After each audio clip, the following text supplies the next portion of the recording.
पुढची बातमी पाहूयात। आज अंगारकी संकष्टी चतुर्थी निमित्त राज्यातील गणेश मंदिरांमध्ये आकर्षक सजावट करण्यात आली। सकाळपासूनच गणेश भक्तांनी दर्शनासाठी रांगा लावल्यात। खासदार सुप्रिया सुळे यांनी सुद्धा सिद्धिविनायक मंदिर इथं जाऊन बाप्पाचं दर्शन घेतलंय। आणि या संदर्भामध्ये अधिक माहिती जाणून घेऊयात। माझा सहकारी मनोज दयाळकर सध्या आपल्या सोबत आहे। मनोज, आज अंगारकी संकष्टी चतुर्थी आहे आणि यानिमित्त राज्यभरातील बाप्पाची मंदिरही सजून गेलेली आहेत। बाप्पाला महानैवेद्यांचा प्रसादही दाखवला जातोय। तू सिद्धिविनायक मंदिरामध्ये आहे, सध्या तिथलं कसं वातावरण आहे, कशा पद्धतीने तिथे सजावट करण्यात आलेली आणि भाविकांचा कसा प्रतिसाद मिळतोय?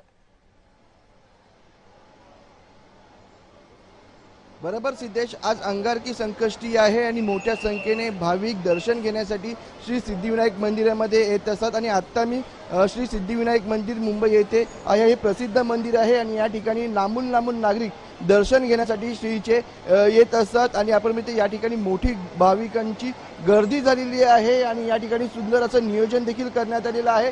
आपण मिळते या ठिकाणी संपूर्ण मंदिराला फुलांच्या आरासाने सजवण्यात आलेलं आहे। तसंच सुंदर पद्धतीने विद्युत रोषणाई करण्यात आलेली आहे आणि थोड्याच वेळामध्ये या ठिकाणी हवन देखील होणार आहे। आणि संपूर्ण नागरिकांना दादर स्टेशन पासून ते मंदिरापर्यंत बस आणि टॅक्सीची सेवाही करण्यात आलेली आहे। आणि याचं नियोजन कशा प्रकारे असणार आहे या संदर्भात मंदिराचे कोषाध्यक्ष गुरुजी आचार्य त्रिपाठी आपल्या सोबत आहेत। आपण त्यांच्याशी या ठिकाणी बोलणार आहे। गुरुजी, आज अंगारकी संकष्टी आहे, मोठ्या संख्येने भाविक या ठिकाणी दर्शन घेण्यासाठी येत असतात, कशा प्रकारे नियोजन केलं गेलं आहे? कि अंगारकी चतुर्थी के दिन श्री सिद्धिविनायक मंदिर में लाखों की संख्या में श्रद्धालु आकर के दर्शन करते हैं, उनके मनोरथ पूर्ण होते हैं।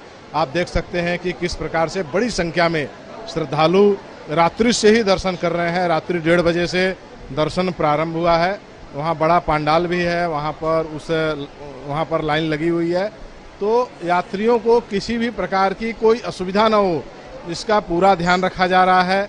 वहाँ पर जैसे गर्मी का समय है तो अच्छे कूलर, फैन, और जो सीनियर सिटीजन हैं उनके लिए अलग लाइन, गर्भवती महिलाएं हैं उनके लिए अलग लाइन, छोटे बच्चे लोग लेकर के आ रहे हैं उनके लिए अलग व्यवस्था है, दिव्यांगजनों के लिए अलग व्यवस्था है, जो लोग शारीरिक रूप से अस्वस्थ हैं उनके लिए अलग व्यवस्था है।